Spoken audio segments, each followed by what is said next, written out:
जय हिंद दोस्तों, स्वागत है परीक्षा प्रहरी। आज हम इस वीडियो में अनुच्छेद 1 से 395 तक पूरा कवर करेंगे। अगर आपको अनुच्छेद याद नहीं होते तो अंत तक बने रहिए। चलिए शुरू करते हैं भाग 1 से। तो आज की हमारी चर्चा का विषय है संविधान का भाग 1, संघ और उसका राज्य क्षेत्र। इसमें अनुच्छेद 1 से 4 तक आते हैं। जी बिल्कुल। और इसमें देखिए सबसे जरूरी बात यह है कि संसद को एक विशेष अधिकार है। अच्छा। हाँ, वो ये कि राष्ट्रपति की पूर्व अनुमति पर संसद किसी भी विदेशी राज्य को भारत में मिला सकती है। चलिए तो फिर एक एक करके अनुच्छेदों को देखते हैं। अनुच्छेद 1 क्या कहता है?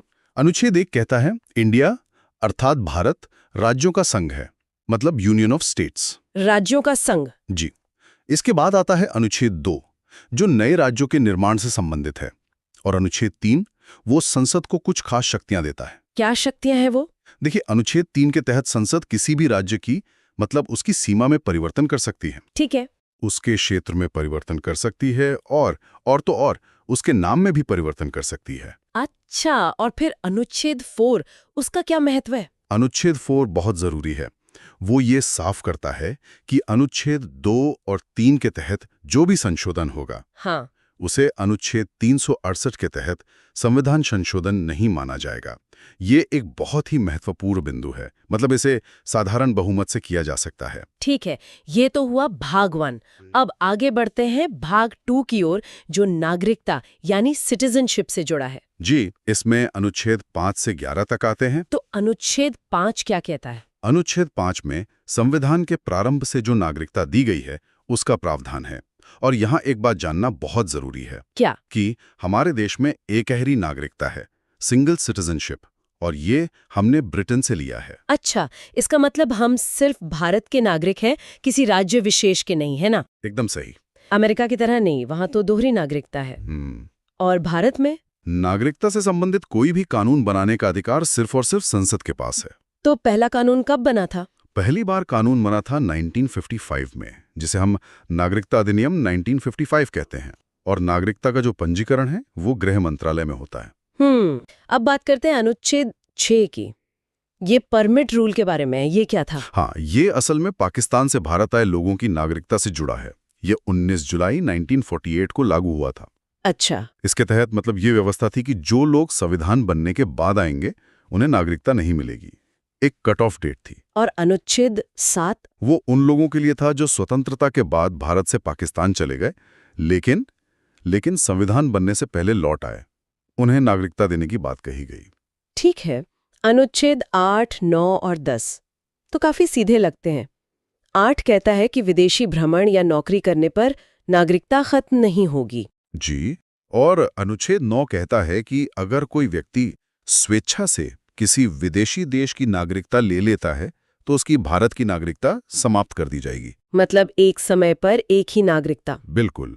और अनुच्छेद 10 के अनुसार भारतीयों की नागरिकता तब तक बनी रहेगी जब तक कि वो कोई देश विरोधी कार्य ना करें। और आखिर में अनुच्छेद 11 फिर से उसी बात पर जोर देता है। जी, कि नागरिकता संबंधी कानून सिर्फ और सिर्फ संसद ही बनाती है, गृह मंत्रालय इसे लागू करता है। चलिए, तो अब हम संविधान के शायद सबसे महत्वपूर्ण हिस्सों में से एक पर आते हैं, भाग 3, मूल अधिकार, फंडामेंटल राइट्स। हाँ, अनुच्छेद 12 से 35 तक इन्हें भारत का मैग्ना कार्टा भी कहा जाता है। और ये अवधारणा हमने अमेरिका के संविधान से ली है। जी, और ये अधिकार वाद योग्य हैं। इसका मतलब है कि इन्हें संविधान द्वारा संरक्षण प्राप्त है। यानी अगर किसी के मौलिक अधिकारों का हनन होता है तो वो व्यक्ति अनुच्छेद 32 के तहत सीधे सुप्रीम कोर्ट और अनुच्छेद 226 के तहत हाई कोर्ट जा सकता है।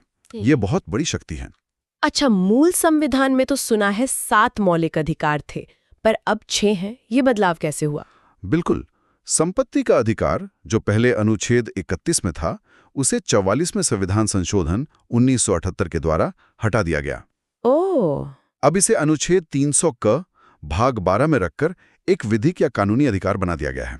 उस समय प्रधानमंत्री कौन थे? उस समय प्रधानमंत्री मोरारजी देसाई थे। चलिए अब अनुच्छेदों को क्रम से समझते हैं। अनुच्छेद 12 में क्या है? अनुच्छेद 12 में राज्यों की परिभाषा दी गई है। राज्यों की परिभाषा? मतलब मतलब कि ये मौलिक अधिकार किसके खिलाफ मिलते हैं? तो इसमें लोकसभा, राज्यसभा, विधानसभा, Vidhan Parishad, high court, supreme court, यहाँ तक कि LIC, NCERT, SSC जैसी संस्थाएं भी शामिल हैं। अच्छा, और अनुच्छेद 13? अनुच्छेद 13 बहुत ही शक्तिशाली है। ये कहता है कि कोई भी ऐसा कानून, चाहे वो पहले बना हो, अभी हो या भविष्य में बने, अगर वो मौलिक अधिकारों का उल्लंघन करता है तो उसे सुप्रीम कोर्ट द्वारा शून्य यानी कि वॉइड घोषित कर दिया जाएगा। अब आते हैं अधिकारों के पहले समूह पर, समानता का अधिकार, अनुच्छेद 14 से 18। जी, अनुच्छेद 14 में दो बातें हैं। पहली, विधि के समक्ष समानता, ये हमने ब्रिटेन से ली है। और दूसरी, विधि के समान संरक्षण, ये अमेरिका से ली गई है। दोनों में बारीक फर्क है। ठीक है। अनुच्छेद 15 कहता है कि जाति, धर्म, लिंग, वंश और जन्म स्थान के आधार पर किसी भी सार्वजनिक स्थान पर भेदभाव नहीं किया जाएगा। जी, और अनुच्छेद 16 लोक नियोजन यानी सरकारी नौकरियों में अवसर की समानता की बात करता है। इसी के अंतर्गत नियोजन में आरक्षण का प्रावधान भी है। फिर आता है अनुच्छेद 17 जो अस्पृश्यता यानी छुआछूत का अंत करता है। और अनुच्छेद 18 उपाधियों का अंत करता है। लेकिन इसमें एक छूट भी है ना? मास्टर जी या फिर कर्नल, जनरल वगैरह। ठीक है। अगला समूह है स्वतंत्रता का अधिकार, अनुच्छेद 19 से 22। अनुच्छेद 19 तो बहुत ही व्यापक है। बहुत व्यापक है। अनुच्छेद 19 का में विचार और अभिव्यक्ति की स्वतंत्रता दी गई है। इसके कई हिस्से हैं। जैसे पहला, अभिव्यक्ति की स्वतंत्रता। इसमें बोलने की, भाषण देने की, मौन रहने की, मीडिया या प्रेस की और झंडा फहराने की स्वतंत्रता भी शामिल है। अच्छा। फिर है सभा करने की स्वतंत्रता, संगठन बनाने की स्वतंत्रता। देश में कहीं भी घूमने की स्वतंत्रता भी इसी में है। जी हाँ, चारों ओर घूमने की स्वतंत्रता, भारत के किसी भी क्षेत्र में बसने की स्वतंत्रता और कोई भी व्यवसाय करने की स्वतंत्रता। इसमें एक संपत्ति का अधिकार भी था शायद। हाँ, 19V में था, जो अब निरस्त हो चुका है और कानूनी अधिकार है, जैसा हमने पहले बात की। ठीक है। अब अनुच्छेद 20 ये अपराधों के लिए दोष सिद्धि के संबंध में संरक्षण देता है। जी। इसमें 3 प्रकार की स्वतंत्रता है। जी। पहली, एक गलती की एक ही सजा मिलेगी। ठीक है। दूसरी, सजा उस समय के कानून के आधार पर दी जाएगी, न कि पहले या बाद में बने कानून के आधार पर। और तीसरी, ये कि दोषी को स्वयं के खिलाफ गवाही देने के लिए बाध्य नहीं किया जाएगा। ये बहुत महत्वपूर्ण है। बिल्कुल। इसके बाद आता है अनुच्छेद 21 प्राण एवं दैहिक स्वतंत्रता का संरक्षण। इसे जीवन का अधिकार भी कहते हैं। हाँ, और ये बहुत विस्तृत है। इसमें व्यक्तिगत स्वतंत्रता, गरिमा के साथ जीने का अधिकार, निजता यानी प्राइवेसी, विदेश घूमने का अधिकार और यहाँ तक कि सोने की स्वतंत्रता भी शामिल है। सोने की स्वतंत्रता भी? जी, सुप्रीम कोर्ट ने इसकी बहुत व्यापक व्याख्या की है। और यहीं ये भी ध्यान दें कि नेशनल ग्रीन ट्रिब्यूनल यानी NGT का गठन 2010 में हुआ और स्वच्छ पर्यावरण और पेयजल उपलब्ध कराना भी सरकार का दायित्व है। एक और बहुत महत्वपूर्ण अनुच्छेद है 21 का। जी, अनुच्छेद 21 का। इसे 86वें संशोधन 2002 द्वारा जोड़ा गया था। और ये क्या कहता है? यह 6 से 14 वर्ष के सभी बच्चों को निःशुल्क और अनिवार्य शिक्षा का अधिकार देता है। ये 1 अप्रैल 2010 से लागू हुआ था। अच्छा, अब आते हैं अनुच्छेद 22 पर, जो गिरफ्तारी से संरक्षण देता है। हाँ, इसमें भी 3 प्रकार की स्वतंत्रता दी गई है। पहला, हिरासत में लेने का कारण बताना होगा। ठीक है। दूसरा, 24 घंटे के अंदर इसमें आने जाने का समय नहीं गिना जाएगा, न्यायालय में प्रस्तुत करना होगा। और तीसरा, गिरफ्तार व्यक्ति को अपने मनपसंद वकील रखने का अधिकार है। लेकिन इसमें एक निवारक निरोध अधिनियम का भी जिक्र आता है। वो क्या है? हाँ, वो इसका एक अपवाद है। यह एक विशेष कानून है जिसके तहत किसी व्यक्ति को अपराध करने के पहले ही गिरफ्तार किया जा सकता है। मतलब शक के आधार पर? यूं समझिए, इसमें बिना वकील, बिना कारण बताए अधिकतम 3 महीने तक नजरबंद कर सकते हैं। ये एक काफी विवादित प्रावधान रहा है। तो अब आगे बढ़ते हैं शोषण के विरुद्ध अधिकार और नीति निर्देशक तत्वों की ओर। बिल्कुल, और ये दोनों ही विषय बहुत दिलचस्प हैं। तो चलिए शुरू करते हैं शोषण के विरुद्ध अधिकार से। हमारे स्रोतों में इसका जिक्र है अनुच्छेद 23 और 24 में। सुनने में तो ये काफी सीधा लगता है, पर इसके अंदर की परतें क्या हैं? मतलब इसकी जड़ें बहुत गहरी हैं। अनुच्छेद 23 वो सीधे सीधे 2 चीजों पर रोक लगाता है, बलात्श्रम और बेगारी। हाँ, फोर्स्ड लेबर यानी किसी से जबरदस्ती काम करवाना, और बेगारी यानी बिना कोई वेतन दिए काम करवाना। और ये प्रथा मतलब आजादी से पहले तो बहुत ही आम थी, खासकर जमींदारी व्यवस्था में। अच्छा। तो एक तरह से यह अनुच्छेद हर भारतीय को गरिमा के साथ काम करने का अधिकार देता है। और अनुच्छेद 24 वो तो शायद बच्चों पर केंद्रित है ना?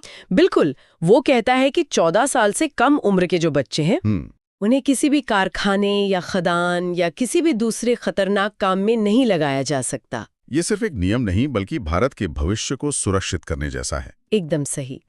यह उस सोच को खत्म करता है जहां बच्चों के बचपन को काम में झोंक दिया जाता था। ठीक है, तो इसके बाद हमारे स्रोत हमें ले जाते हैं धार्मिक स्वतंत्रता के अधिकार की ओर, अनुच्छेद 25 से 28 तक। और भारत जैसे विविधता वाले देश के लिए तो ये कह सकते हैं संविधान की बुनियाद का एक मजबूत स्तंभ है। इसमें संतुलन की बात बहुत की जाती है। हाँ, और वो संतुलन बहुत आकर्षक है।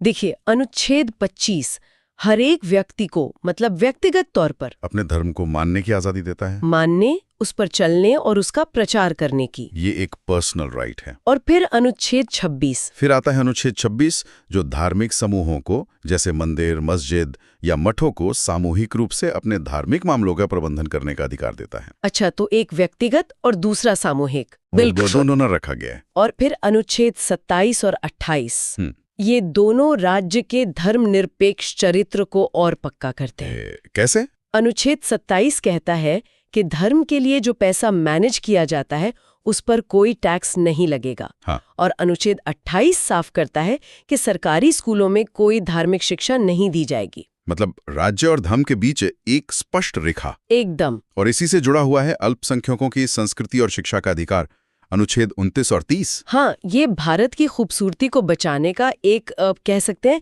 संवैधानिक कवच है। अनुच्छेद 29 क्या कहता है? वो कहता है कि किसी भी अल्पसंख्यक को उसकी भाषा, लिपि या संस्कृति के आधार पर किसी शिक्षण संस्थान में प्रवेश से नहीं रोका जाएगा।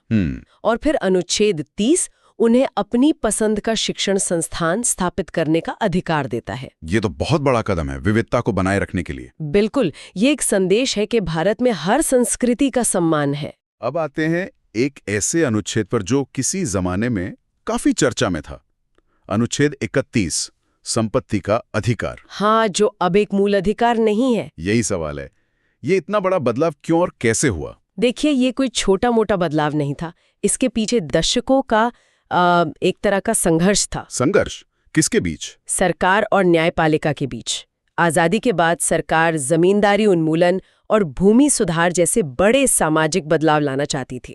ताकि जमीन कुछ लोगों के हाथ से निकलकर आम किसानों तक पहुंचे। बिल्कुल, लेकिन यहाँ सरकार की सामाजिक न्याय की नीति और नागरिकों के संपत्ति के मूल अधिकार के बीच सीधी टक्कर हो रही थी। मतलब सरकार जमीन लेना चाहती थी और लोग कहते थे कि ये हमारा मूल अधिकार है। एकदम सही। कई सालों तक संसद और सुप्रीम कोर्ट में इसी बात पर खींचतान चलती रही। तो फिर समाधान क्या निकला? अंत में 1978 में 44वें संशोधन के जरिए सरकार ने संपत्ति के अधिकार को मूल अधिकारों की सूची से ही हटा दिया। और उसे कहाँ रखा गया? अब ये अनुच्छेद 300 क के तहत सिर्फ एक कानूनी या कहीं विधिक अधिकार है। जिसका मतलब ये है कि सरकार कानून का पालन करके आपकी संपत्ति ले सकती है, मनमाने ढंग से नहीं। बिल्कुल।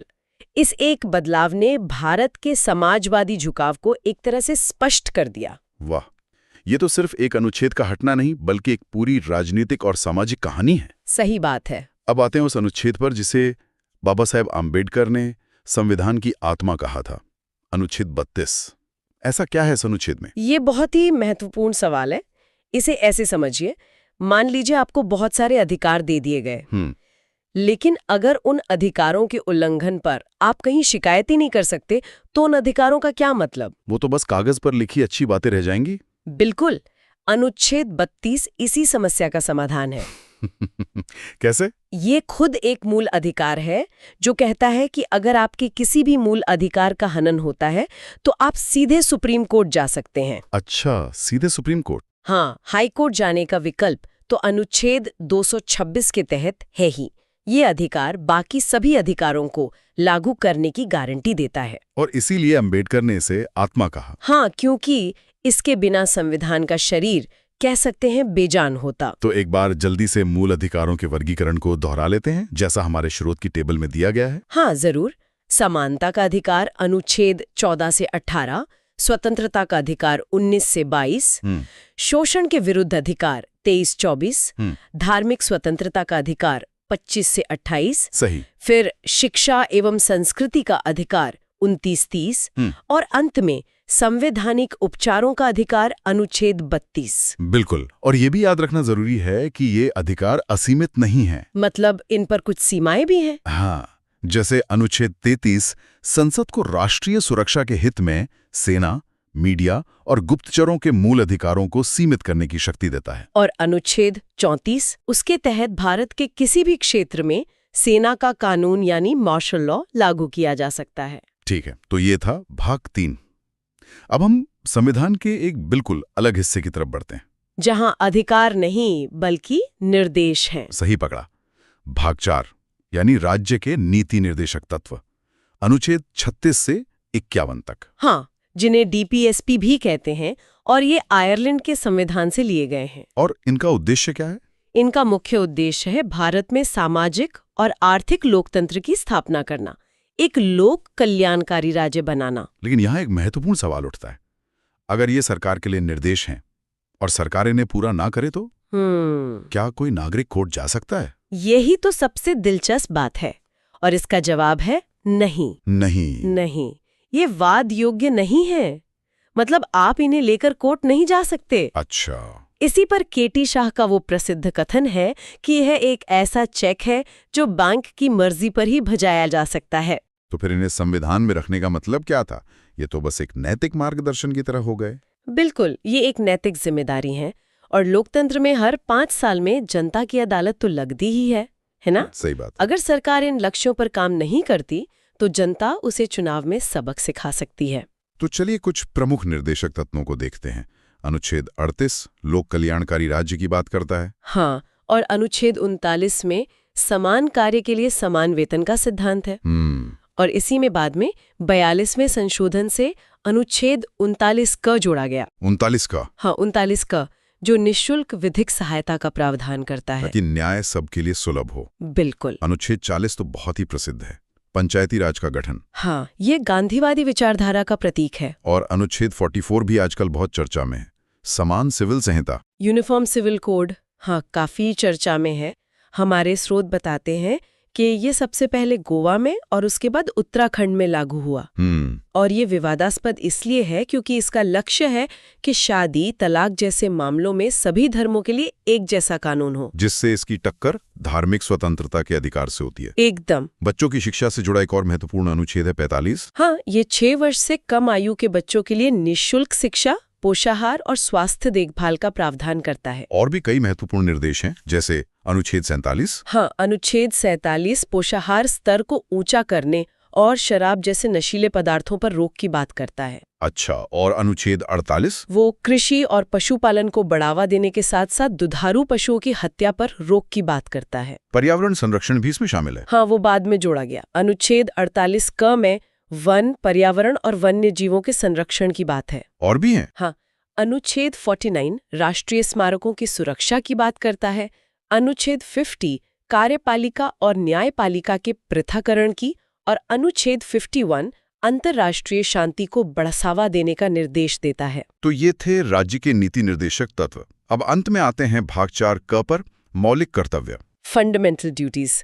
एक दिलचस्प बात यह है कि ये मूल संविधान का हिस्सा नहीं थे, इन्हें बाद में जोड़ा गया। हाँ, 1976 में 42वें संशोधन के माध्यम से सरदार स्वर्ण सिंह समिति की सिफारिश पर। और इसका स्रोत रूस था, उस समय का सोवियत संघ। हाँ, तो शुरुआत में कितने कर्तव्य थे? मूल संविधान में तो 0 थे।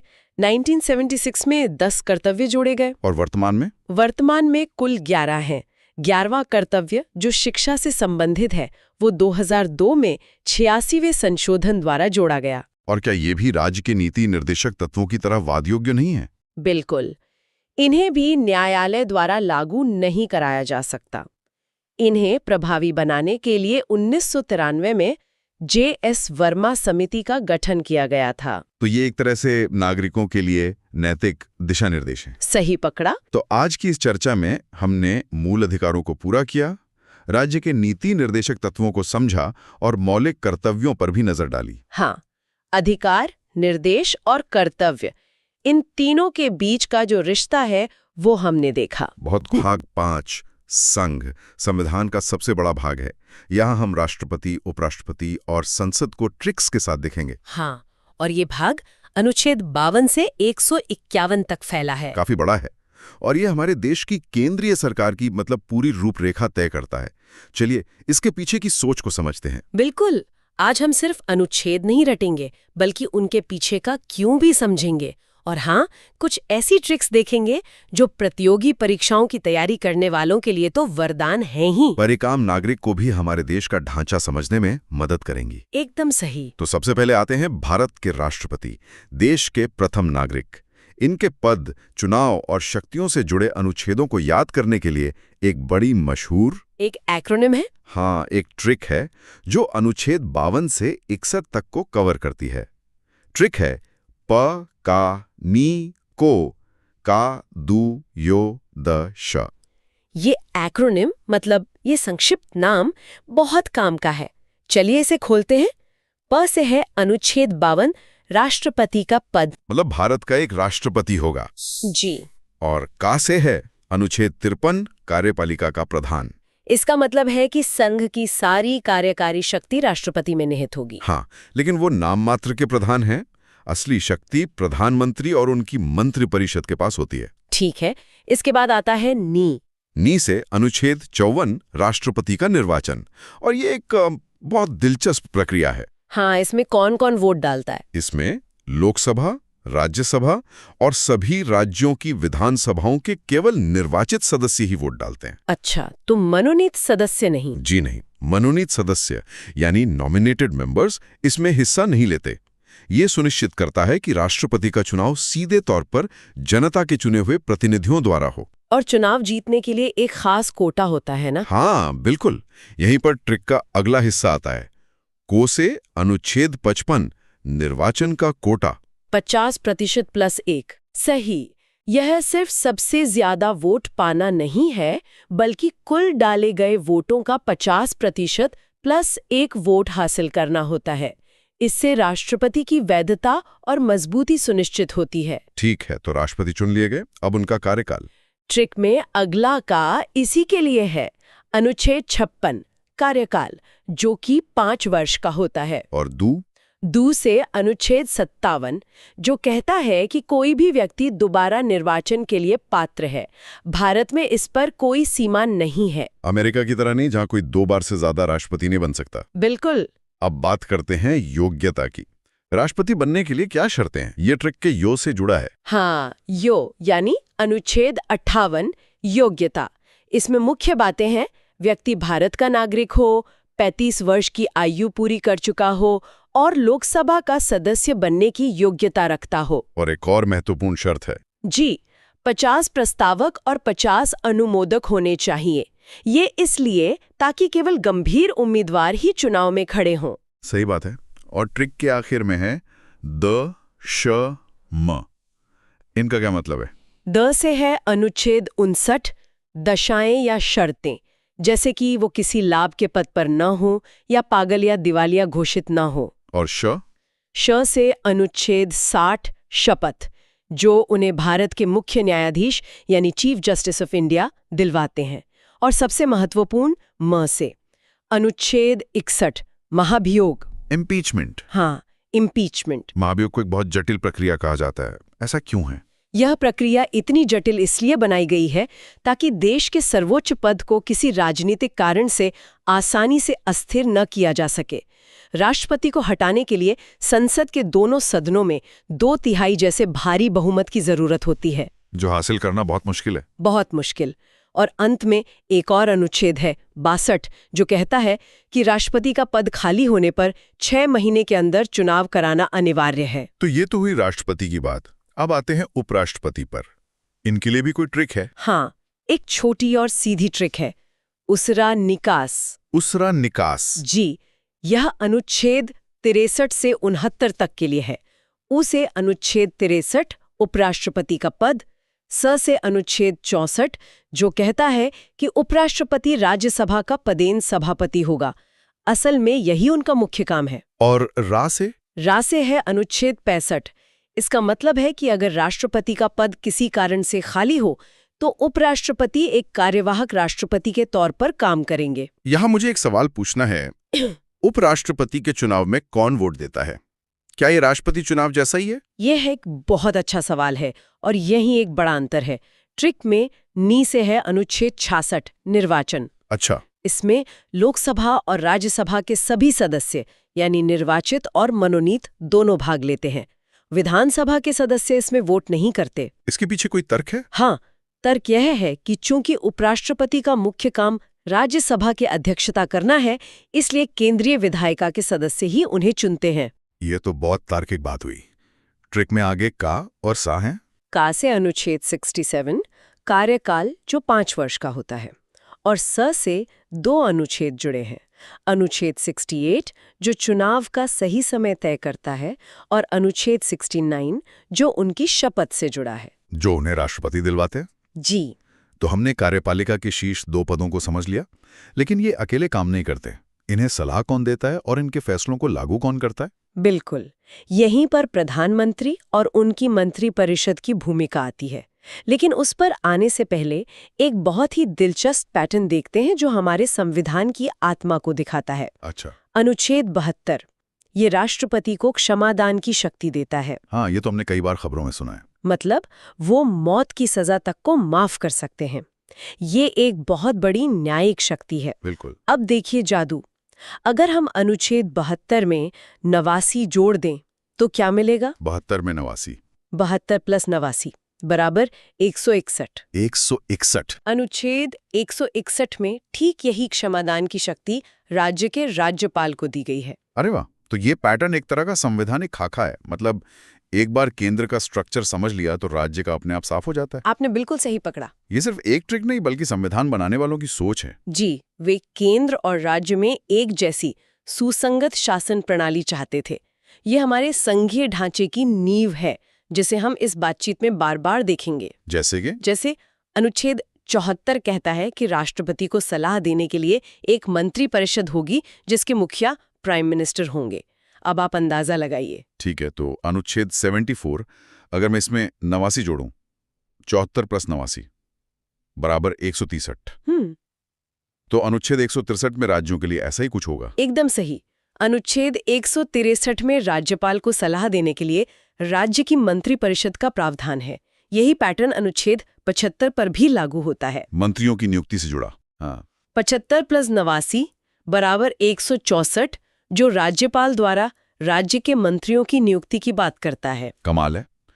इसी कड़ी में एक और महत्वपूर्ण पद आता है महान्यायवादी यानी अटॉर्नी जनरल का। हाँ, अनुच्छेद 76 ये देश के सबसे बड़े कानून अधिकारी होते हैं जो सरकार को कानूनी मामलों पर सलाह देते हैं। इनकी नियुक्ति राष्ट्रपति करते हैं। जी, और ये राष्ट्रपति के प्रसाद पर्यंत ही अपने पद पर रहते हैं। मतलब इनका कोई निश्चित कार्यकाल नहीं होता। मैंने सुना है कि इनके पास एक अनोखी शक्ति होती है। वो संसद का हिस्सा न होते हुए भी वहां की कार्यवाही में भाग ले सकते हैं। ये बात अनुच्छेद 88 में कही गई है। ये थोड़ा अजीब है ना? अजीब लगता है, लेकिन इसका उद्देश्य ये है कि जब भी संसद में किसी कानूनी या तकनीकी बिल पर चर्चा हो तो सरकार का पक्ष रखने के लिए देश का सबसे बड़ा कानूनी दिमाग वहां मौजूद हो। मतलब वे बोल सकते हैं, बहस में हिस्सा ले सकते हैं। जी, लेकिन वोट नहीं कर सकते क्योंकि वे जनता के चुने हुए प्रतिनिधि नहीं हैं। और मैं शर्त लगा सकता हूं कि यहां भी प्लस 89 वाला पैटर्न काम करता होगा। आपकी शर्त आप जीत गए। 76 प्लस 89 बराबर 165। 165। अनुच्छेद 165 में राज्य के महाधिवक्ता यानी एडवोकेट जनरल का प्रावधान है। वही भूमिका, वही शक्तियां, बस राज्य के स्तर पर। तो अब तक हमने कार्यपालिका को समझा, अब आते हैं विधायिका पर, यानी हमारी संसद, जहां देश के कानून बनते हैं। संसद के लिए भी एक बहुत सरल और प्रसिद्ध ट्रिक है, सरला। सरला? हाँ, ये अनुच्छेद 79, 80 और 81 के लिए है। स से अनुच्छेद 79 संसद जो राष्ट्रपति, राज्यसभा और लोकसभा से मिलकर बनती है। रे से राज्यसभा। अनुच्छेद 80 राज्यसभा, हमारा उच्च सदन। और ला से अनुच्छेद 81 लोकसभा यानी निम्न सदन। और मुझे लगता है कि केंद्र और राज्य की समानता वाला पैटर्न यहाँ भी लागू होता होगा। बिल्कुल।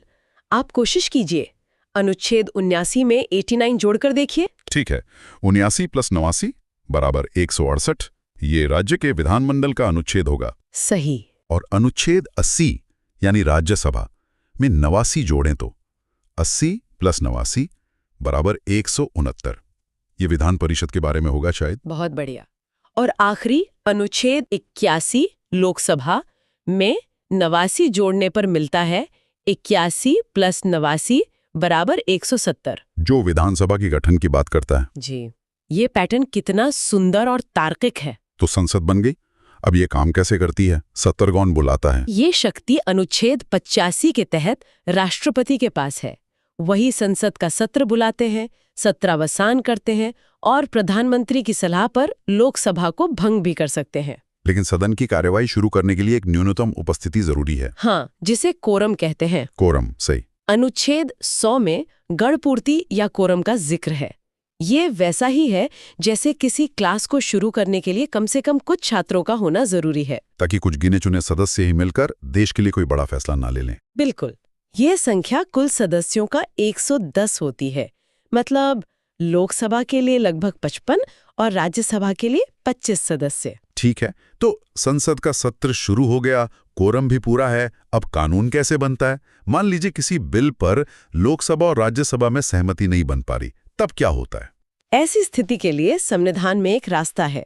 अनुच्छेद 108 संयुक्त अधिवेशन, जॉइंट सेशन। जी, राष्ट्रपति दोनों सदनों की एक साथ बैठक बुलाते हैं, जिसकी अध्यक्षता लोकसभा के स्पीकर करते हैं। क्योंकि लोकसभा में सदस्य संख्या ज्यादा है, तो आमतौर पर फैसला उसी के पक्ष में जाता है। सही। और मैंने धन विधेयक यानी मनी बिल के बारे में भी सुना है, जिसे लेकर राज्यसभा की शक्तियां बहुत सीमित हैं। हाँ, अनुच्छेद 110 धन विधेयक को परिभाषित करता है। ये सरकार के खर्चों और टैक्स से जुड़ा होता है। इसे केवल लोकसभा में ही पेश किया जा सकता है। और राज्यसभा इसे सिर्फ 14 दिनों तक रोक सकती है। पास हो जाता है तो वो राष्ट्रपति के पास जाता है। उनके पास क्या विकल्प होते हैं? अनुच्छेद 111 राष्ट्रपति को किसी विधेयक पर अनुमति देने की शक्ति देता है, जिसे हम वीटो पावर भी कहते हैं। वे बिल को मंजूरी दे सकते हैं, उसे रोक सकते हैं या फिर पुनर्विचार के लिए संसद को वापस भेज सकते हैं। और यहाँ भी हमारा +89 का नियम काम करता है। 111 + 89 बराबर 200। अनुच्छेद 200 राज्यपाल को राज्य के विधेयकों पर अनुमति देने की शक्ति देता है। अब बात करते हैं बजट की। मजेदार बात यह है कि हमारे संविधान में बजट शब्द है ही नहीं। यह सच है। अनुच्छेद 112 में इसे वार्षिक वित्तीय विवरण या एनुअल फाइनेंशियल स्टेटमेंट कहा गया है। यह सरकार की साल भर की आमदनी और खर्चों का लेखा जोखा होता है। यहाँ पैटर्न में कोई बदलाव है? हाँ, एक छोटा सा बदलाव है। राज्य के बजट के लिए हम 89 की जगह 90 जोड़ते हैं। अच्छा। 112 + 90 बराबर 202, जो राज्य के बजट का प्रावधान करता है। और इस पूरी चर्चा के अंत में एक बहुत शक्तिशाली अनुच्छेद आता है, 123, राष्ट्रपति की अध्यादेश जारी करने की शक्ति। ये क्या है? अध्यादेश या ऑर्डिनेंस एक तरह का अस्थायी कानून होता है। अस्थायी? हाँ, ये तब इस्तेमाल होता है जब संसद सत्र में न हो और किसी कानून की तत्काल जरूरत पड़ जाए, तो राष्ट्रपति मंत्रिपरिषद की सलाह पर एक अध्यादेश जारी कर सकते हैं, जिसकी शक्ति संसद के कानून के बराबर होती है। इसे याद रखने की भी कोई ट्रिक है? हाँ, एक बहुत मजेदार ट्रिक है। अनुच्छेद है 123। अगर हम इसके अंकों की जगह बदल दें, मतलब 2 को पहले ले आए, तो ये बन जाता है 213। और अनुच्छेद 213 में राज्यपाल की अध्यादेश जारी करने की शक्ति है। तो हमने भाग 5 के एक बड़े हिस्से को कवर किया, राष्ट्रपति से लेकर संसद की शक्तियों तक, और इन आसान ट्रिक्स और पैटर्न के साथ जो इन्हें समझने में वाकई मदद करते हैं। हम देखेंगे सुप्रीम कोर्ट, सीएजी और फिर चलेंगे राज्यों की तरफ। यहाँ राज्यपाल और हाई कोर्ट के लिए बहुत शानदार ट्रिक्स हैं। चलिए तो इस चर्चा को शुरू करते हैं। हम सबसे पहले देश की सर्वोच्च न्यायपालिका यानी कि सुप्रीम कोर्ट, उससे जुड़े महत्वपूर्ण अनुच्छेदों को समझेंगे। और इसमें एक बहुत दिलचस्प ट्रिक भी है जो सुप्रीम कोर्ट और हाई कोर्ट के गठन के अनुच्छेद को याद रखने में मदद करेगी, जो अक्सर एग्जाम्स में पूछा जाता है। बिल्कुल, ये अनुच्छेद सिर्फ नंबर नहीं है, ये हमारे लोकतंत्र की, आप कह सकते हैं, नींव के पत्थर हैं। और इन्हें समझना खासकर कम्पिटिटिव एग्जाम्स के लिहाज से बहुत ज़रूरी है। हम कोशिश करेंगे कि सिर्फ क्या है ये ना बताएं, बल्कि ये क्यों है इस पर भी थोड़ी बात करें। तो चलिए इसे खोल कर देखते हैं। शुरुआत करते हैं अनुच्छेद 124 से। ये सुप्रीम कोर्ट की स्थापना और गठन के बारे में है। एक तरह से ये सुप्रीम कोर्ट का जन्म प्रमाण पत्र है। और यहीं पर वो ट्रिक आती है जिसकी मैं बात कर रहा था। देखिए, अनुच्छेद है 124। अगर हम इसके अंकों को थोड़ा फेरबदल करें तो 124 से बनता है 214। और अनुच्छेद 214 राज्यों के लिए हाई कोर्ट के गठन से संबंधित है। मतलब एक अनुच्छेद याद किया तो दूसरा मुफ्त में याद हो गया। ये तो याद रखने का एक बहुत ही शानदार तरीका है और ये दिखाता है कि संविधान बनाने वालों ने भी एक तार्किक संरचना का पालन किया है। केंद्र और राज्य की संस्थाओं में अक्सर ऐसी समानताएं देखने को मिल ही जाती हैं। अच्छा, स्थापना के बाद आता है अनुच्छेद 125, जिसमें जजों के वेतन के बारे में बताया गया है। ये सुनने में तो बड़ा सीधा साधा लगता है, पर क्या इसके पीछे भी कोई गहरा मतलब है? मतलब सिर्फ एक तथ्य के तौर पर याद रखना काफी है या इसमें कोई कॉन्सेप्ट छुपा है? ये बहुत अच्छा सवाल है। ये सिर्फ सैलरी की बात नहीं है, ये असल में न्यायपालिका की स्वतंत्रता की गारंटी है। अच्छा। असल बात यह है कि जजों का वेतन भारत की संचित निधि या कंसोलिडेटेड फंड ऑफ इंडिया पर चार्ज्ड होता है। इसका मतलब है कि संसद इस पर बहस तो कर सकती है, लेकिन इसे कम करने के लिए वोट नहीं कर सकती। ये एक तरह की वित्तीय सुरक्षा है ताकि कोई भी सरकार किसी फैसले से नाराज होकर जजों का वेतन काटने की धमकी ना दे सके। अरे वाह, मतलब ये एक फायरवॉल की तरह काम करता है। ये तो सच में एक बहुत महत्वपूर्ण इंसाइट है। अब अगले दो अनुच्छेद हैं 126 और 127, जो कार्यकारी मुख्य न्यायाधीश और एडॉक न्यायाधीशों की नियुक्ति से जुड़े हैं। ये तो मतलब प्रक्रियात्मक लगते हैं। हाँ, ये ऑपरेशनल अनुच्छेद है। एडहॉक यानी तदर्थ न्यायाधीशों की नियुक्ति तब की जाती है जब सुप्रीम कोर्ट में किसी केस को सुनने के लिए जजों का कोरम पूरा नहीं हो रहा हो। ये बस ये सुनिश्चित करता है कि न्याय का काम रुके नहीं। चलिए अब एक असली पावर हाउस अनुच्छेद पर आते हैं। अनुच्छेद 129। हाँ, अनुच्छेद 129 जो कहता है कि सुप्रीम कोर्ट एक अभिलेख न्यायालय यानी कोर्ट ऑफ रिकॉर्ड होगा। ये सुनने में बहुत टेक्निकल लगता है। इसका आम भाषा में क्या मतलब है? इसे एक मिसाल से समझते हैं। मान लीजिए भी सुप्रीम कोर्ट ने किसी एक केस में कोई फैसला दिया, तो वो फैसला सिर्फ उस केस के लिए नहीं है, वो पूरे देश के लिए एक नज़ीर या प्रेसिडेंट बन जाता है। मतलब देश की बाकी सभी अदालतें, हाई कोर्ट, डिस्ट्रिक्ट कोर्ट, भविष्य में वैसे ही मामलों में उसी फैसले को मानने के लिए बाध्य हैं। वो उस फैसले को एक नियम की किताब की तरह इस्तेमाल करते हैं। कोर्ट ऑफ रिकॉर्ड होने का यही सबसे बड़ा मतलब है। यानी सुप्रीम कोर्ट सिर्फ केस नहीं सुलझाता, वो कानून को स्थापित भी करता है।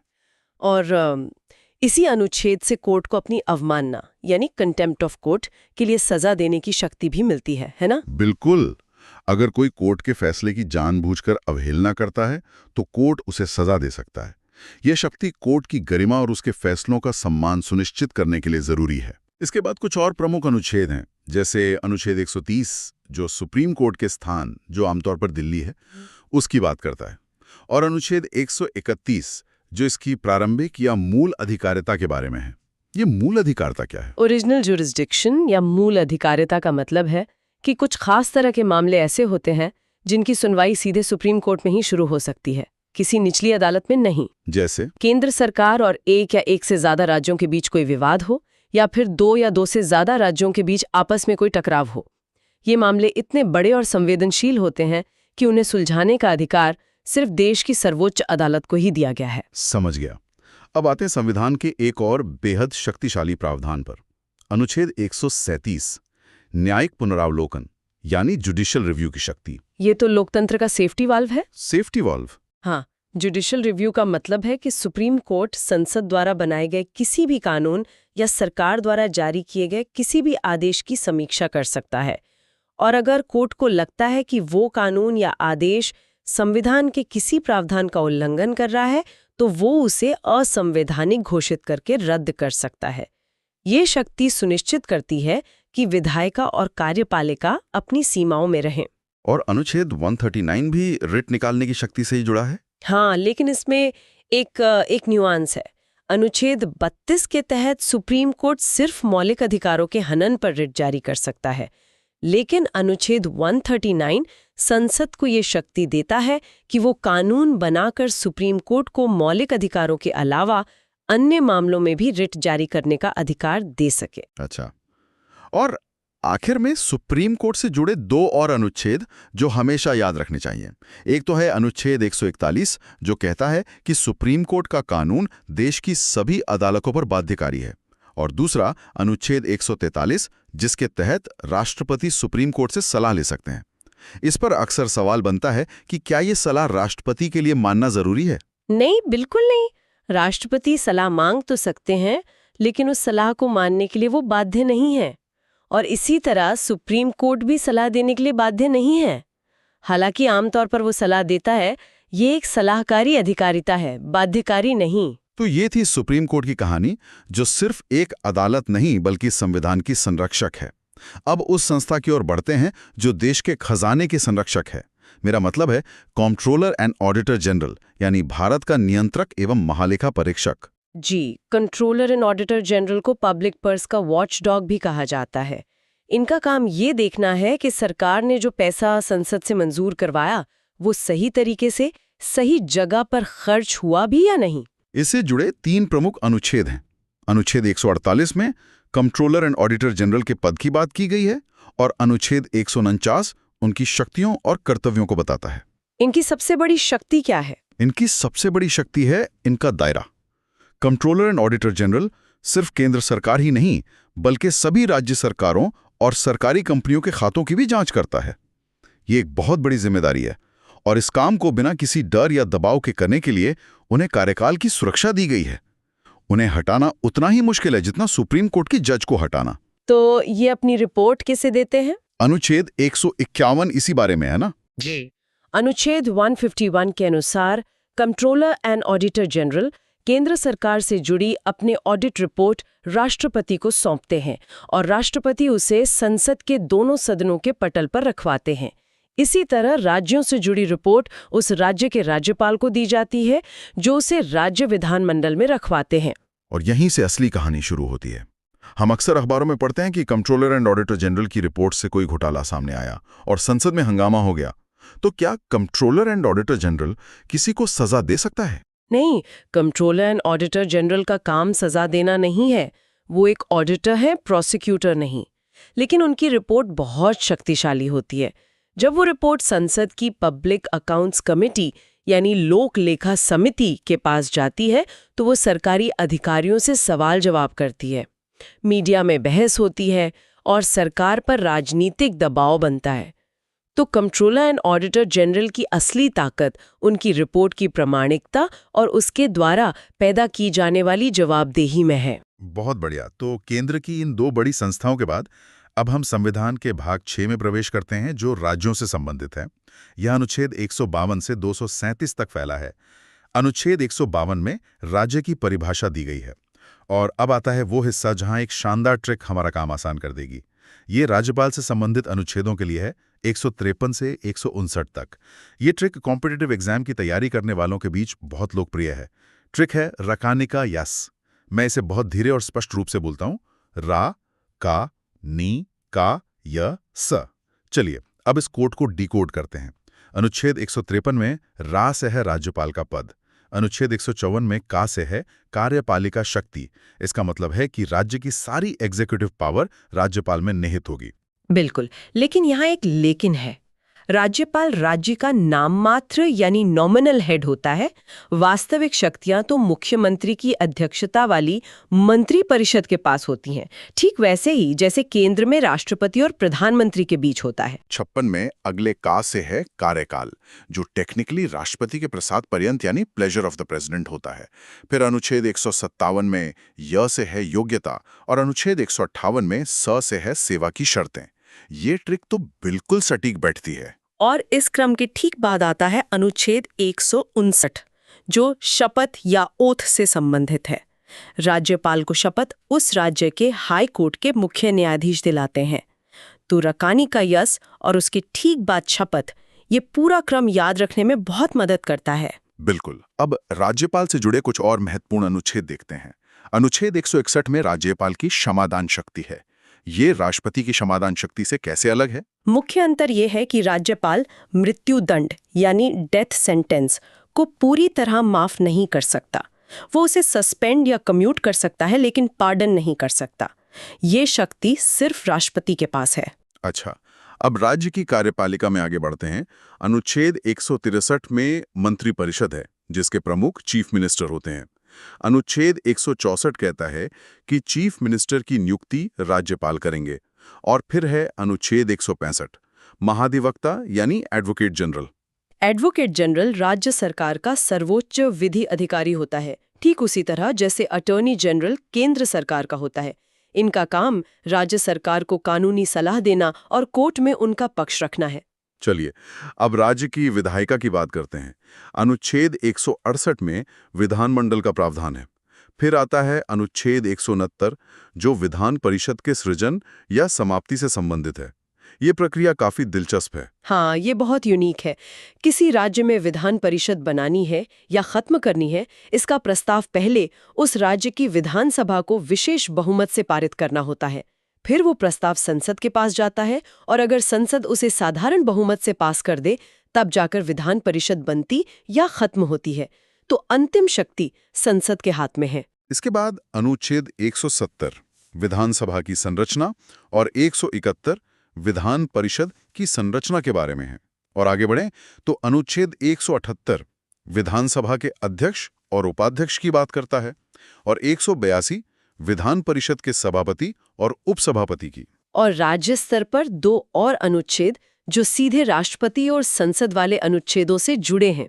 एक है अनुच्छेद 202 राज्य का वार्षिक बजट और दूसरा है अनुच्छेद 213 राज्यपाल की अध्यादेश यानी ऑर्डिनेंस जारी करने की शक्ति। यहां भी एक पैटर्न है। राष्ट्रपति की अध्यादेश शक्ति अनुच्छेद 123 में है और राज्यपाल की 213 में। देखिए, 1, 2, 3 से बनता है 2, 1, 3। अंकों का वही खेल। ये छोटी छोटी ट्रिक्स कॉन्सेप्ट्स को जोड़ने में बहुत मदद करती हैं। ये तो कमाल का कनेक्शन है। और अब आते हैं राज्य की न्यायपालिका पर। सबसे पहले अनुच्छेद 214 जो कहता है कि राज्यों के लिए हाई कोर्ट का गठन होगा।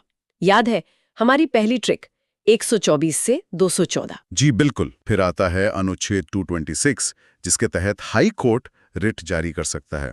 ये नागरिकों के मौलिक अधिकारों की रक्षा के लिए एक बहुत शक्तिशाली उपकरण है। और अंत में अनुच्छेद 233 जो जिला कोर्ट यानी डिस्ट्रिक्ट कोर्ट की स्थापना से संबंधित है। यहाँ एक बात अक्सर पूछी जाती है कि सुप्रीम कोर्ट यानी अनुच्छेद 32 और हाई कोर्ट अनुच्छेद 226 इनकी रिट शक्तियों में क्या फर्क है?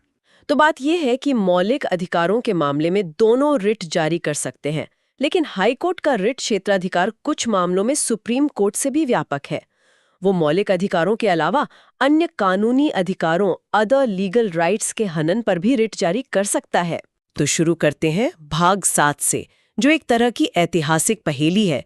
यह अब संविधान का हिस्सा ही नहीं है। सही कहा। भाग 7 जिसमें सिर्फ एक अनुच्छेद था 238, उसे 1956 में 7वें संविधान संशोधन के जरिए हटा दिया गया। देखिए, आज़ादी के बाद भारत में राज्यों की अलग अलग श्रेणियां थीं। लिस्ट ए में वो राज्य थे जो सीधे ब्रिटिश गवर्नर के अधीन थे, फिर रियासतें थीं और इसी तरह के दूसरे वर्गीकरण थे। अच्छा। तो 1956 के राज्य पुनर्गठन कानून ने इन सब को खत्म करके एक जैसे राज्य और केंद्र शासित प्रदेश बना दिए। इसलिए इस पुराने वर्गीकरण वाले भाग 7 की जरूरत ही नहीं रही। मतलब ये संविधान का एक ऐसा पन्ना है जिसे समय के साथ बदल दिया गया। इसके ठीक बाद आता है भाग 8 जो यूनियन टेरिटरी यानी केंद्र शासित प्रदेशों से जुड़ा है। हाँ, इसके अनुच्छेद 239 से 242 तक है।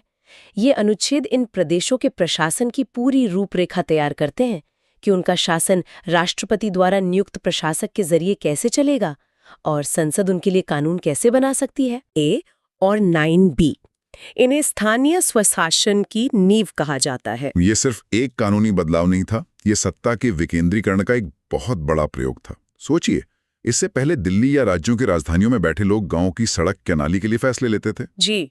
इन संशोधनों ने फैसला लेने की ताकत सीधे गांव और शहर के लोगों के हाथ में दे दी। तो सबसे पहले भाग 9 की बात करते हैं जो पंचायतों से जुड़ा है। जी, भाग 9 को 73वें संविधान संशोधन 1993 द्वारा जोड़ा गया।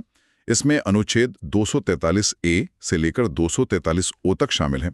ये ग्रामीण भारत में त्रिस्तरीय पंचायती राज व्यवस्था की स्थापना करता है, यानी ग्राम स्तर पर ग्राम पंचायत, ब्लॉक स्तर पर पंचायत समिति और जिला स्तर पर जिला परिषद। इसने न केवल स्थानीय शासन को संवैधानिक दर्जा दिया, बल्कि महिलाओं और SC/ST समुदायों के लिए आरक्षण सुनिश्चित करके सामाजिक न्याय की दिशा में भी एक बड़ा कदम उठाया। और फिर शहरों के लिए भी इसी तर्ज पर एक व्यवस्था बनाई गई। लेकिन क्या शहरी और ग्रामीण स्थानीय निकायों की शक्तियां और समस्याएं एक जैसी हैं, या संविधान उन्हें अलग-अलग तरह से देखता है? बहुत अच्छा सवाल है। संविधान दोनों की जरूरतें अलग अलग समझता है। इसीलिए उसी साल 74वें संशोधन 1993 द्वारा भाग 9A जोड़ा गया, जो नगर पालिकाओं से संबंधित है। इसमें अनुच्छेद 243P से लेकर 243ZG तक हैं। अच्छा। शहरों की समस्याएं अलग होती हैं, जैसे शहरी नियोजन, पानी की सप्लाई, कूड़ा प्रबंधन। ये संशोधन इन समस्याओं से निपटने के लिए नगर निगम, नगर पालिका परिषदों जैसे निकायों को शक्तियां और जिम्मेदारियां देता है। तो मतलब ढांचा एक जैसा है, लेकिन काम का स्वरूप अलग है। बिल्कुल। और इसी कड़ी में सबसे नया है भाग 9B, जो सहकारिता यानी कोऑपरेटिव सोसाइटीज के बारे में। हाँ, इसे 97वें संशोधन 2011 में जोड़ा गया। इसका उद्देश्य देश भर में सहकारी समितियों को मजबूत करना था। ये समितियां अर्थव्यवस्था का एक महत्वपूर्ण हिस्सा हैं, खासकर कृषि और बैंकिंग क्षेत्र में।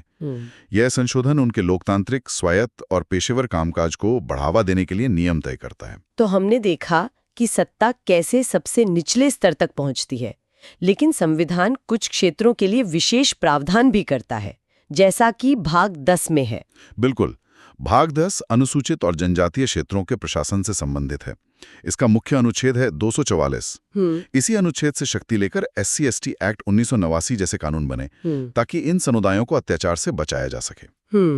इसी में एक और विशेष अनुच्छेद है 244 का, जो विशेष रूप से असम के कुछ जनजातीय क्षेत्रों के लिए एक स्वायत्त राज्य के निर्माण का रास्ता बनाता है। तो क्या ये कहना सही होगा कि संविधान निर्माता इस बात को लेकर बहुत सजग थे कि एक साइज सब पर फिट नहीं होगा, और इसीलिए उन्होंने कुछ क्षेत्रों की विशेष संस्कृति और जरूरतों को ध्यान में रखते हुए ऐसे विशेष प्रावधान रखे?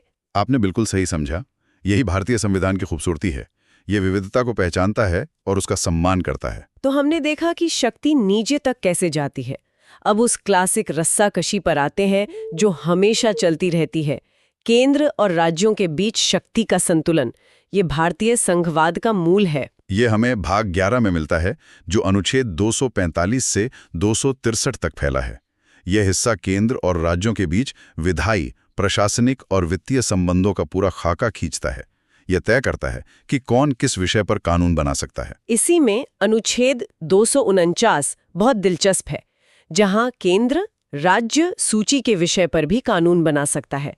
ये तो संघीय ढांचे के मूल सिद्धांत के थोड़ा खिलाफ नहीं लगता? हाँ, पहली नजर में ऐसा लग सकता है, लेकिन संविधान ने इसके लिए एक बहुत मजबूत शर्त रखी है। ऐसा तभी हो सकता है जब राज्यसभा, जो कि राज्यों का सदन है, अपने उपस्थित और मतदान करने वाले सदस्यों के 2/3 बहुमत से ये संकल्प पारित करे कि ऐसा करना राष्ट्रीय हित में जरूरी है। अच्छा, तो ये एक तरह का सेफ्टी वॉल्व है। बिल्कुल, ताकि केंद्र मनमाने ढंग से राज्यों के अधिकार क्षेत्र में दखल न दे। और ये कानून हमेशा के लिए नहीं होता, एक बार में सिर्फ 1 साल के लिए लागू होता है। हाँ, शर्त तो है, लेकिन आलोचक कहते हैं कि राष्ट्रीय हित एक बहुत व्यापक शब्द है जिसका केंद्र दुरुपयोग कर सकता है। क्या इस पर कभी विवाद हुआ है? विवाद तो हुए हैं, और ये बहस का एक स्थायी विषय है। लेकिन संवैधानिक व्यवस्था यही है कि राज्यों का प्रतिनिधित्व करने वाली राज्यसभा ही इसकी अनुमति देगी। इसके अलावा भी कुछ विशेष परिस्थितियां हैं जहां केंद्र को यह शक्ति मिलती है। तो मतलब केंद्र के पास कुछ मास्टर कीज है जो उसे राज्य सूची के दरवाजे खोलने की इजाजत देती हैं। वाह, क्या बढ़िया तरीका है इसे समझाने का। बिल्कुल, ये मास्टर कीज हैं। पहली अनुच्छेद 250, जो राष्ट्रीय आपातकाल के दौरान संसद को राज्य सूची के किसी भी विषय पर कानून बनाने की शक्ति देता है। ओके। दूसरी अनुच्छेद 252, जब 2 या 2 से अधिक राज्य खुद संसद से ऐसा करने का अनुरोध करें। और तीसरी अनुच्छेद 253, किसी अंतर्राष्ट्रीय संधि या समझौते को लागू करने के लिए। और इस तीसरे मामले में तो राज्यों की अनुमति की भी जरूरत नहीं होती। जी नहीं, बिल्कुल जरूरत नहीं होती। ये तो शक्तियों के बंटवारे की बात हुई, लेकिन जब राज्यों के बीच ही विवाद हो जाए, जैसे नदी जल को लेकर, जो कि एक बहुत ही संवेदनशील मुद्दा है, तो संविधान क्या रास्ता दिखाता है?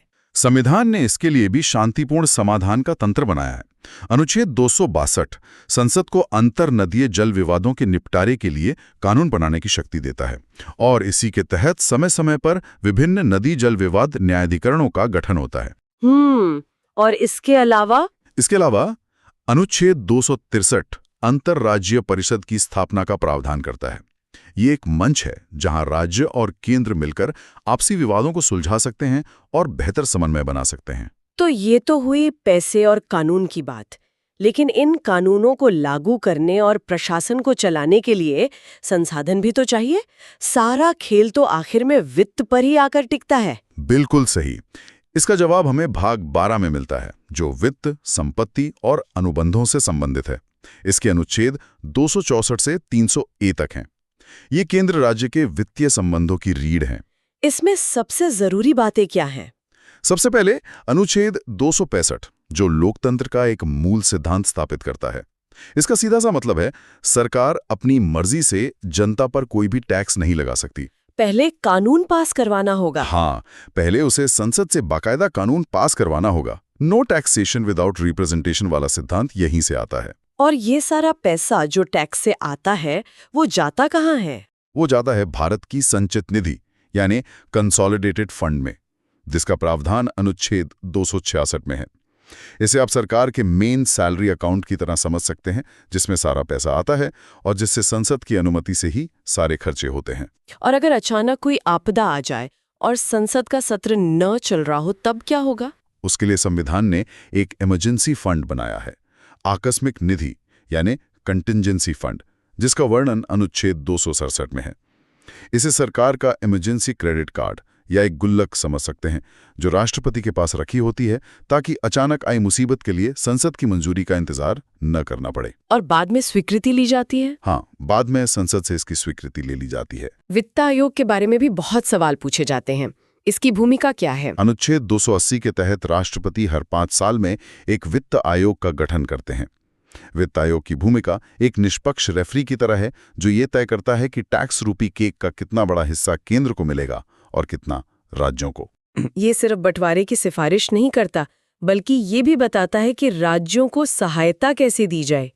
इसकी सिफारिशें भारत के राजकोषीय संघवाद की नींव हैं। और संपत्ति का अधिकार, जो कभी मौलिक अधिकार था, उसका क्या हुआ? उसे 44वें संविधान संशोधन 1978 द्वारा मौलिक अधिकारों की सूची से हटाकर भाग 12 में ही अनुच्छेद 300 क के तहत एक कानूनी अधिकार बना दिया गया। अच्छा, तो अब ये एक कानूनी अधिकार है। जी। इसका मतलब ये है कि सरकार कानून की प्रक्रिया का पालन किए बिना किसी को उसकी संपत्ति से वंचित नहीं कर सकती, लेकिन अब ये मौलिक अधिकार नहीं है जिसके उल्लंघन पर आप सीधे सुप्रीम कोर्ट जा सकें।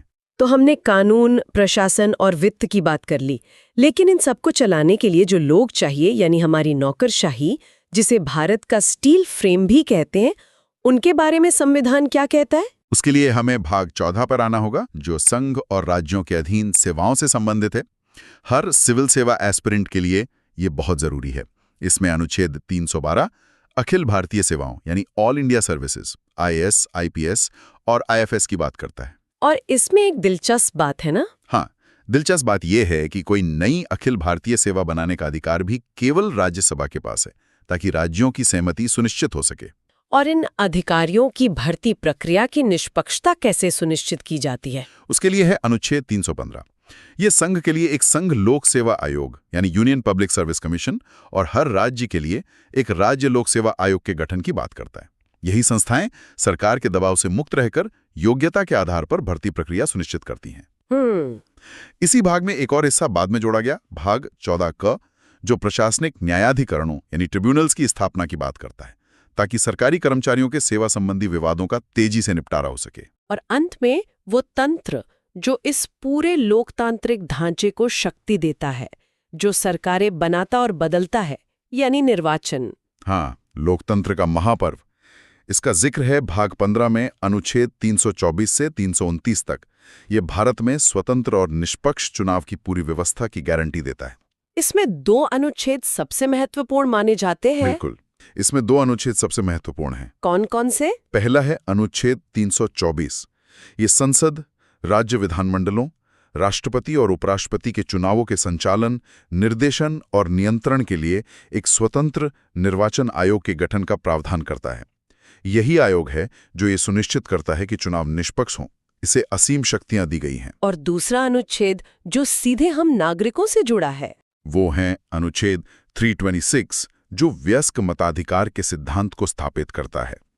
ये कहता है कि लोकसभा और राज्यों की विधानसभाओं के चुनाव वयस्क मताधिकार के आधार पर होंगे। कोई भी नागरिक जो 18 वर्ष से अधिक आयु का है और कानून द्वारा अयोग्य नहीं है, उसे धर्म, जाति, लिंग या जन्मस्थान के आधार पर भेदभाव किए बिना मतदान का अधिकार होगा। एक व्यक्ति, एक वोट, एक मूल्य। जी, यही एक व्यक्ति, एक वोट, एक मूल्य का महान सिद्धांत है जो हर नागरिक को बराबर बनाता है। तो आज हमने भाग 7 से लेकर भाग 15 तक का एक लंबा सफर तय किया। हमने देखा कि कैसे संविधान ने भाग 16 जो कुछ वर्गों के लिए विशेष उपबंधों की बात करता है, तो भाग 16 का जिक्र आते ही सबसे पहले आरक्षण शब्द दिमाग में आता है। हमारे संविधान निर्माताओं ने राजनीतिक प्रतिनिधित्व सुनिश्चित करने के लिए क्या व्यवस्था की? उन्होंने इसकी नींव बहुत मजबूती से रखी है। अनुच्छेद 330 सीधे लोकसभा में सीटों के आरक्षण की बात करता है।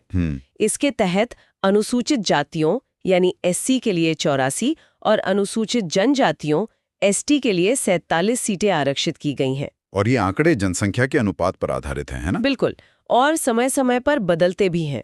इसी तरह अनुच्छेद 332 राज्यों की विधानसभाओं में एससी और एसटी समुदायों के लिए सीटें आरक्षित करता है। और एक एंग्लो इंडियन समुदाय का भी तो प्रावधान था, जिसे लेकर हाल ही में काफी चर्चा हुई थी। हाँ था। ये एक बेहतरीन सवाल है कि ये था ही क्यों। हाँ, मतलब आजादी के वक्त इस समुदाय के लिए ये खास प्रावधान रखे ही क्यों गए थे? देखिए, आजादी के समय एंग्लो इंडियन समुदाय बहुत छोटा था और चुनाव जीतकर सदन में आना उनके लिए लगभग नामुमकिन था।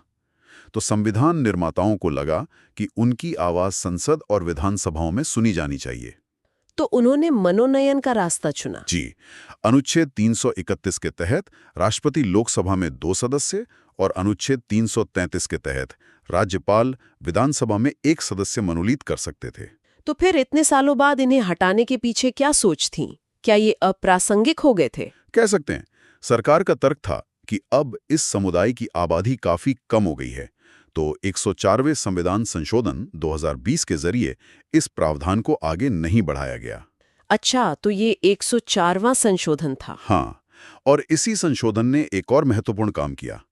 अनुच्छेद 334 के तहत SC/ST के लिए जो आरक्षण है वो हर 10 साल में समाप्त हो जाता है, जिससे संसद को आगे बढ़ाना पड़ता है। हाँ, तो 104वें संशोधन ने इस आरक्षण को 2020 से बढ़ाकर 2030 तक कर दिया, लेकिन एंग्लो इंडियन वाले मनोनयन को आगे नहीं बढ़ाया, तो वो प्रभावी रूप से समाप्त हो गया। ठीक है, तो सीटों में आरक्षण तो दे दिया, लेकिन अगर किसी के साथ भेदभाव हो रहा हो या उनके अधिकारों का हनन हो रहा हो, तो वो शिकायत लेकर कहाँ जाए? क्या इसके लिए भी कोई सिस्टम बनाया गया? बिल्कुल, और यहीं पर संविधान की खूबसूरती दिखती है। उसने सिर्फ अधिकार नहीं दिए, बल्कि उन अधिकारों की रक्षा के लिए संस्थाएं भी बनाईं। अच्छा, यहाँ एक पैटर्न देखिए। अनुच्छेद 338 के तहत पहले अनुसूचित जाति और जनजाति के लिए एक ही राष्ट्रीय आयोग हुआ करता था। एक ही? हाँ, एक ही।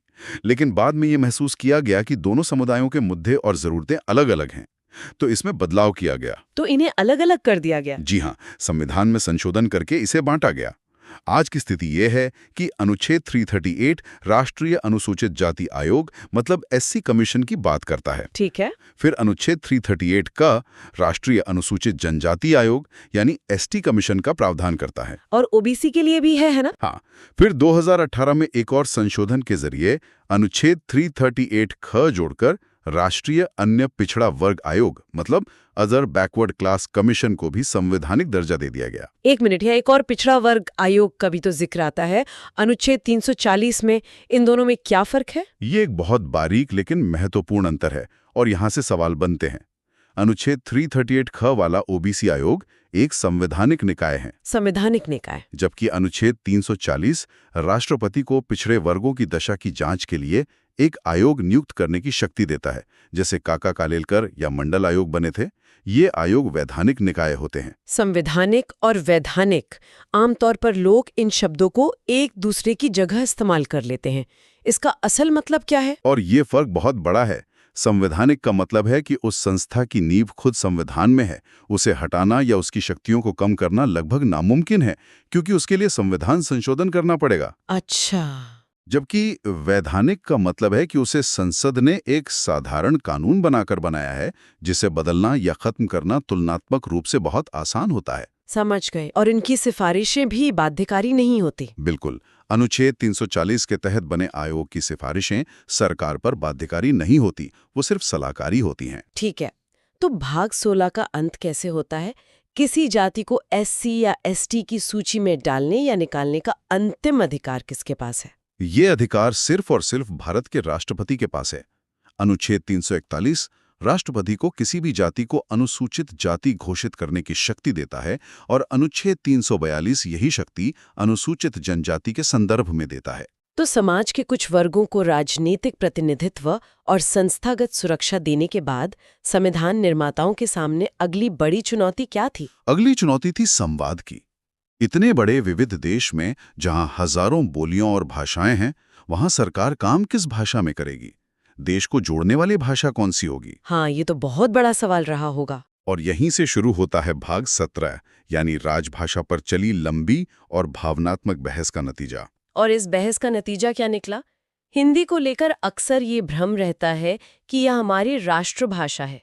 संविधान इस पर क्या कहता है? संविधान इस पर बिल्कुल स्पष्ट है। अनुच्छेद 343 कहता है संघ की राजभाषा हिंदी और लिपि देवनागरी होगी। राजभाषा, राष्ट्रभाषा नहीं। यही ध्यान देने वाला शब्द है। राजभाषा यानी ऑफिशियल लैंग्वेज, राष्ट्रभाषा यानी नेशनल लैंग्वेज नहीं। हमारे देश की कोई एक राष्ट्रभाषा नहीं है। अच्छा। हिंदी को राजभाषा का दर्जा संविधान सभा ने 14 सितंबर 1949 को दिया था। इसीलिए हम हर साल 14 सितंबर को राष्ट्रीय हिंदी दिवस मनाते हैं। और एक विश्व हिंदी दिवस भी तो होता है जिसको लेकर अक्सर लोग कंफ्यूज हो जाते हैं। सही पकड़ा। विश्व हिंदी दिवस 10 जनवरी को मनाया जाता है। इसका संबंध पहले विश्व हिंदी सम्मेलन से है जो 10 जनवरी 1975 को नागपुर में हुआ था। तो राष्ट्रीय हिंदी दिवस 14 सितंबर और विश्व हिंदी दिवस 10 जनवरी। बिल्कुल। तो क्या संविधान ने सिर्फ केंद्र की भाषा तय की या राज्यों के लिए भी कोई व्यवस्था है? और उन लोगों का क्या जिनकी भाषा हिंदी नहीं है? संविधान ने इस विविधता का पूरा सम्मान किया। अनुच्छेद 345 राज्यों को अपनी एक या एक से अधिक राजभाषा चुनने का अधिकार देता है। इसीलिए आप देखती हैं कि पंजाब में पंजाबी, तमिलनाडु में तमिल और पश्चिम बंगाल में बंगाली आधिकारिक कामकाज की भाषा है। इससे भी आगे जाकर अनुच्छेद 350 क एक बहुत ही प्रगतिशील बात कहता है। ये कहता है कि भाषाई अल्पसंख्यकों को प्राथमिक स्तर पर शिक्षा उनकी अपनी मातृभाषा में देने का पूरा प्रयास किया जाना चाहिए। ये तो सच में बहुत गहरी सोच है। और हिंदी के विकास के लिए भी कोई निर्देश है? हाँ, अनुच्छेद 351 केंद्र सरकार को ये जिम्मेदारी देता है कि वो हिंदी भाषा के विकास और प्रसार के लिए काम करे। साथ ही अनुच्छेद 344 में एक राजभाषा आयोग के गठन का भी प्रावधान है। तो सामाजिक और भाषाई चुनौतियों से निपटने के बाद अब हम एक बहुत ही गंभीर विषय पर आते हैं। तब क्या हो जब देश पर ही कोई संकट आ जाए, युद्ध, विद्रोह या कोई आर्थिक तबाही? बिल्कुल। अब हम बात कर रहे हैं भाग 18 की, यानी आपातकालीन प्रावधानों की। ये वो सेफ्टी वॉल्व है जो संविधान निर्माताओं ने देश को असाधारण परिस्थितियों से बचाने के लिए बनाया था। और इसकी प्रेरणा जर्मनी के संविधान से ली गई है ना? जी हाँ, जर्मनी के वाइमर संविधान से। इसमें 3 तरह के आपातकाल की चर्चा है। कौन कौन से हैं ये 3? पहला और सबसे गंभीर है अनुच्छेद 352 के तहत राष्ट्रीय आपातकाल। ये तब लगता है जब युद्ध, बाहरी आक्रमण या सशस्त्र विद्रोह से देश की सुरक्षा को खतरा हो। ये अब तक 3 बार लगा है। हाँ, अब तक देश में 3 बार लगाया गया है। 1962 में चीन युद्ध के समय, 1971 में पाकिस्तान युद्ध के समय और 1975 में। 1975 वाला आपातकाल तो आंतरिक अशांति के आधार पर लगा था, जो काफी विवादास्पद था। एकदम सही। और उसी विवाद के कारण बाद में 44वें संविधान संशोधन के जरिए आंतरिक अशांति जैसे अस्पष्ट शब्द को हटाकर उसकी जगह सशस्त्र विद्रोह यानी आर्म्ड रिबेलियन शब्द डाल दिया गया, ताकि इसका दुरुपयोग ना हो सके। बिल्कुल। और दूसरा आपातकाल? दूसरा है अनुच्छेद 356, जिसे हम आम भाषा में राष्ट्रपति शासन कहते हैं। ये तब लगाया जाता है जब किसी राज्य का संवैधानिक तंत्र विफल हो जाए। इसे राजकीय आपात भी कहते हैं। लेकिन राष्ट्रपति शासन का तो बहुत ज्यादा राजनीतिक दुरुपयोग होने के भी आरोप लगते रहे हैं। हाँ, लगते रहे हैं, जबकि संविधान निर्माताओं ने इसे एक डेड लेटर यानी मृत पत्र की तरह देखा था, जिसका इस्तेमाल शायद ही कभी हो। लेकिन हकीकत में इसका बहुत इस्तेमाल हुआ है। और इसके दुरुपयोग की क्षमता को एक और अनुच्छेद बढ़ा देता है जो भाग 19 में छिपा है। भाग 19 वो तो प्रकीर्ण यानी मिसलेनियस विषयों पर है, उसका आपातकाल से क्या लेना देना? यही तो संविधान की परतों को खोलने का मजा है। भाग 19 का अनुच्छेद 365 कहता है कि अगर कोई राज्य केंद्र सरकार द्वारा दिए गए दिशा निर्देशों का पालन करने में असफल रहता है तो राष्ट्रपति यह मान सकते हैं कि उस राज्य में संवैधानिक तंत्र विफल हो गया है। 1 मिनट, लेकिन ये तो बहुत खतरनाक लग रहा है। इसका मतलब तो ये हुआ कि केंद्र सरकार किसी भी राज्य में अपनी मर्जी से राष्ट्रपति शासन लगा सकती है? आपकी आशंका बिल्कुल जायज है। यह अनुच्छेद 356 को लागू करने का एक और आधार दे देता है और केंद्र को राज्यों के ऊपर एक जबरदस्त शक्ति प्रदान करता है। और तीसरा आपातकाल? तीसरा है अनुच्छेद 360 यानी वित्तीय आपातकाल। यह तब लगाया जा सकता है जब देश की वित्तीय स्थिरता को खतरा हो। सौभाग्य से भारत में आज तक इसे लगाने की नौबत नहीं आई है। तो हमने देखा कि संविधान संकट से कैसे निपटता है, लेकिन समय के साथ समाज बदलता है, जरूरतें बदलती हैं। क्या संविधान में खुद को बदलने की कोई व्यवस्था है? और यही चीज हमारे संविधान को एक जीवंत दस्तावेज बनाती है। इसका जवाब है भाग 20 का इकलौता और शायद सबसे शक्तिशाली अनुच्छेदों में से एक अनुच्छेद 368। अच्छा, यही अनुच्छेद संसद को संविधान में संशोधन करने की प्रक्रिया और शक्ति दोनों देता है। पर क्या ये शक्ति असीमित है? क्या संसद पूरे संविधान को बदल सकती है? नहीं, यहीं पर न्यायपालिका की भूमिका आती है। प्रसिद्ध केशवानंद भारती मामले में सुप्रीम कोर्ट ने मूल संरचना यानी बेसिक स्ट्रक्चर का सिद्धांत दिया, जिसका मतलब है कि संसद संविधान के मूल ढांचे को नहीं बदल सकती। बिल्कुल, जैसे लोकतंत्र, धर्मनिरपेक्षता, शक्तियों का बंटवारा, इन सबको नहीं बदला जा सकता। चलिए, अब हम भाग 21 पर आते हैं, जिसमें कुछ अस्थायी और विशेष प्रावधान है। इसमें अनुच्छेद 371 है, जिसकी सूची याद करना हमेशा से एक चुनौती रही है। हाँ, रही है। लेकिन ये विशेष प्रावधान कुछ राज्यों को दिए ही क्यों गए हैं? ये सूची सिर्फ याद करने के लिए नहीं है, ये भारत की विविधता की कहानी बताती है। हर राज्य की अपनी खास ऐतिहासिक, सांस्कृतिक या भौगोलिक वजह थी। जैसे अनुच्छेद 371A नागालैंड के लिए है, ये उनके पारंपरिक कानूनों और भूमि अधिकारों की रक्षा के लिए था। अच्छा, तो हर अक्षर के पीछे एक पूरी कहानी है। बिल्कुल। तो इस सूची को याद रखने का कोई आसान तरीका है? आसान तो नहीं, पर एक क्रम है जिसे दोहराना पड़ता है। इसे ऐसे देख सकते हैं। बताइए। बिना किसी अक्षर के अनुच्छेद 371 महाराष्ट्र और गुजरात के विकास बोर्डों की बात करता है। ठीक है, महाराष्ट्र, गुजरात। फिर अक्षर शुरू होते हैं। ए से नागालैंड, बी से असम, सी से मणिपुर। ए नागालैंड, बी असम, सी मणिपुर। हाँ, डी और ई दोनों आंध्र प्रदेश से जुड़े हैं, खासतौर पर वहां की यूनिवर्सिटी को लेकर। डी और ई आंध्र प्रदेश। एफ से सिक्किम, ये बहुत महत्वपूर्ण है। जी से मिजोरम, एच से अरुणाचल प्रदेश, आई से गोवा और अंत में जे से कर्नाटक। वाह, ये क्रम तो याद रखना पड़ेगा। हाँ, मैंने तो इसे एक कहानी बनाकर याद किया था, पर वो थोड़ी लंबी हो जाएगी। तो अब हम संविधान के बिल्कुल अंत में आ गए हैं। भाग 22। इस महान दस्तावेज का समापन कैसे होता है? इसका समापन भाषणों से नहीं, बल्कि कुछ अंतिम औपचारिकताओं से होता है, जो दस्तावेज को पूरा करती हैं। अनुच्छेद 393 इस दस्तावेज का संक्षिप्त नाम बताता है, भारत का संविधान, द कॉन्स्टिट्यूशन ऑफ इंडिया। जी। और इसके लागू होने की तारीख? वो अनुच्छेद 394 में बताई गई है, 26 जनवरी 1950। ठीक है। हालांकि ये जानना दिलचस्प है कि नागरिकता, चुनाव जैसे कुछ जरूरी अनुच्छेद 26 नवंबर 1949 को ही लागू कर दिए गए थे।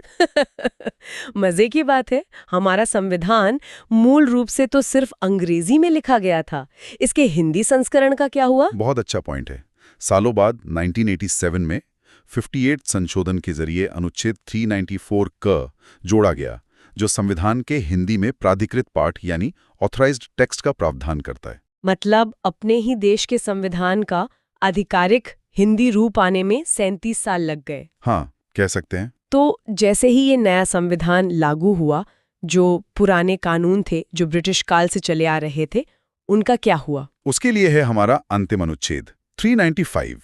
ये एक तरह से पुराने युग का अंत और नए युग की शुरुआत की घोषणा करता है। अच्छा। ये स्पष्ट करता है कि भारत के संविधान के लागू होते ही भारत सरकार अधिनियम 1935 और भारतीय स्वतंत्रता अधिनियम 1947 जैसे सभी पुराने अधिनियम रद्द हो गए, रिपील हो गए, और इसी के साथ भारत पूरी तरह से एक नए संप्रभु, गणतांत्रिक और संवैधानिक युग में प्रवेश कर गया। बिल्कुल। तो अनुच्छेद 1 से लेकर 395 तक इन सभी अनुच्छेदों के साथ हमने भारतीय संविधान की अपनी यात्रा पूरी की। ये एक शानदार सफर था जिसमें हमने संविधान की हर बारीकी को समझने की कोशिश की। बिल्कुल। हमने देखा कि कैसे हमारा संविधान सिर्फ नियमों की किताब नहीं, बल्कि एक राष्ट्र के सपनों, आकांक्षाओं और चुनौतियों का प्रतिबिंब है। तो इस पूरी यात्रा के अंत में हमारे श्रोताओं के लिए आज का विचारणीय प्रश्न क्या है? आज जब हमने अनुच्छेद 368 यानी संविधान संशोधन की प्रक्रिया को देखा, तो ये एक गहरा प्रश्न उठाता है। संविधान की मूल संरचना की अवधारणा जिससे न्यायालय ने विकसित किया है, क्या वो संसद की संशोधन की शक्ति पर एक जरूरी नियंत्रण है ताकि संविधान की आत्मा बची है, या फिर ये जनता द्वारा चुनी हुई विधायिका के अधिकार क्षेत्र में एक न्यायिक अतिक्रमण है? इस पर सोचिएगा।